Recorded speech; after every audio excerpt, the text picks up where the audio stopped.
ಎಲ್ಲಾ ದೇವಸ್ಥಾನವನ್ನು ಕೆಳಗಡೆಯಿಂದ ಮೇಲ್ಗಡೆ ಕಟ್ತಾ ಹೋದ್ರೆ ಈ ದೇವಸ್ಥಾನವನ್ನು ಮಾತ್ರ ಬೃಹತ್ ಬಂಡೆನ ಮೇಲ್ಗಡೆಯಿಂದ ಕೆಳಗಡೆ ಕೆತ್ತನೆ ಮಾಡಲಾಗಿದೆ. ಯಾವುದೇ ಒಂದೇ ಒಂದು ಜಾಯಿಂಟ್ ಕೂಡ ಇದರಲಿಲ್ಲ.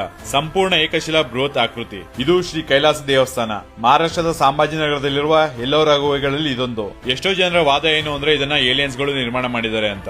ಯಾಕಂದ್ರೆ ಈ ಟಫೆಸ್ಟ್ ಗ್ರಾನೈಟ್ ಕಲ್ಲನ್ನ ಕಟ್ ಮಾಡೋದಕ್ಕೆ ಲೇಸರ್ ಕಟ್ಟಿಂಗ್ ಟೆಕ್ನಾಲಜಿಯನ್ನು ಯೂಸ್ ಮಾಡಿದ್ದಾರೆ.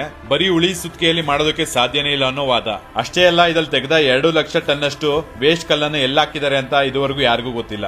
ನಮ್ಮ 20 ರೂಪಾಯಿ ನೋಟ್ ನಲ್ಲಿರುವ ಈ ಒಂದು ದೇವಸ್ಥಾನ ಪ್ರಪಂಚದಲ್ಲೇ one of the most mysterious architecture ಅಂದ್ರೆ ನಿಗೂಢ ವಾಸ್ತುಶಿಲ್ಪ ಹೊಂದಿರೋ ದೇವಸ್ಥಾನ ಅಂತ ಹೇಳ್ತಾರೆ. ಇನ್ನೊಂದು ವಿಶೇಷ ಅಂದ್ರೆ ಈ ಮಾರ್ವೆಲ್ ದೇವಸ್ಥಾನ ಕಟ್ಟಿಸಿದ್ದು ನಮ್ಮ ಕನ್ನಡಿಗರು ಅಂದ್ರೆ ನಮಗೆ ಆಶ್ಚರ್ಯ ಆಗ್ಬೋದು. ಈ ಒಂದು ಕೈಲಾಸ ದೇವಸ್ಥಾನವನ್ನು 7 ರಿಂದ 8ನೇ ಶತಮಾನದಲ್ಲಿ ನಮ್ಮ ರಾಷ್ಟ್ರಕೂಟ ಸಾಮ್ರಾಜ್ಯದ 1ನೇ ಕೃಷ್ಣ ನಿರ್ಮಿಸಿರೋ ಇತಿಹಾಸ ಇದೆ. 200 ದೀರ್ಘ ವರ್ಷಗಳ ಕಾಲ 10 ಪೀಳಿಗೆಯ ಶ್ರಮ ಅಂತ ಶಾಸನ ಇದೆ. ಇಲ್ಲಿನ ಕಲ್ಲುಗಳು ಎಷ್ಟು ಗಟ್ಟಿಯಾಗಿದೆ ಅಂದ್ರೆ ಔರಂಗಜೇಬ್ನ 1000 ಜನ ಸೈನಿಕರು 3 ವರ್ಷ ಹೊಡೆದಾಕಕ್ಕೆ ಪ್ರಯತ್ನ ಪಟ್ಟರು ಅವರ ಕೈಯಲ್ಲಿ ಪೂರ್ತಿ ನಾಶ ಮಾಡೋದಕ್ಕೆ ಸಾಧ್ಯ ಆಗಿಲ್ಲ. ಮೇಲಿಂದ ನೋಡಿದ್ರೆ ಈ ದೇವಸ್ಥಾನವನ್ನು ಮಹಾರಥದ ಕಾನ್ಸೆಪ್ಟ್ ಅಲ್ಲಿ ಮಾಡಿದ್ದಾರೆ. ಇಲ್ಲಿ ಪಕ್ಕದಲ್ಲೇ ವಿವಿಧ ಧರ್ಮದ 34 ಪುರಾತನ ಗುಹಾಂತರ ರಚನೆಗಳನ್ನ ನೋಡಬಹುದು. ಇದು ಪ್ರಪಂಚದಲ್ಲೇ ಲಾರ್ಜೆಸ್ಟ್ ಮೊನೋಲಿಥಿಕ್ ಸ್ಟ್ರಕ್ಚರ್ ಅಂತ ಹೆಸರು ಪಡೆದಿದೆ. ಹಾಗೆ ಇದನ್ನ ಯುನೆಸ್ಕೋ ವರ್ಲ್ಡ್ ಹೆರಿಟೇಜ್ ಸೈಟ್ ಪಟ್ಟಿಗೆ ಸಹ ಸೇರಿಸಲಾಗಿದೆ. ಇಲ್ಲಿಗೆ ಹೋದ್ರೆ ನಮ್ಮ ಮನಸ್ಸಿಗೆ ಬರೋ ಪ್ರಶ್ನೆ, ನಮ್ಮ ಹಿರಿಯರ ಮುಂದೆ ನಾವೆಲ್ಲ ಯಾವ ಲೆಕ್ಕ?